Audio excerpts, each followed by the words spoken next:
যানবাহন, সেটা হোক ট্রাক, বাস, মিনি বাস, ট্যাক্সি, অটো, এর থেকে 1 টাকাও কেউ চাঁদা নিতে পারবে না। প্রথম, রাস্তাঘাটে হকাররা ক্ষুদ্র ব্যবসা করে এবং সরকারি জায়গায় হয়তো একটা টনগোল করে তারা জীবন জীবিকা নির্বাহ করার জন্য ব্যবসা করে, সেখান থেকে কেউ 1 টাকা চাঁদা নিতে পারবে না। কেউ যদি চাঁদা নেয় তার হাত ভেঙে দিতে হবে, পা ভেঙে দিতে হবে।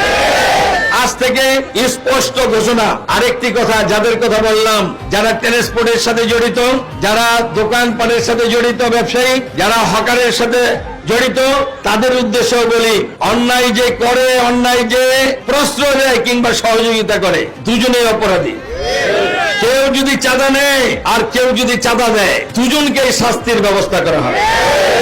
আর যদি কোনো কেউ বলে যে ভয়ে দিতে হয়, আমাদেরকে ভয় ডর দেখায়, মারপিট করে, তাহলে আমি তাদের কাছে এই মেসেজটা আপনারা পৌঁছে দিবেন। প্রত্যেক দোকানে গিয়ে, প্রত্যেকটা truck stand, bus stand, baby stand, CNG স্ট্যান্ডে গিয়ে বলবেন যে আমরা ঘোষণা দিয়েছি চাঁদা দেওয়া অন্যায়, চাঁদা নেওয়া অন্যায়, এটা করতে পারবে না। যদি কেউ তাদেরকে হুমকি দেয়, ধমকি দেয়, সরাসরি আমার কাছে তারা শরণাপন্ন হবে।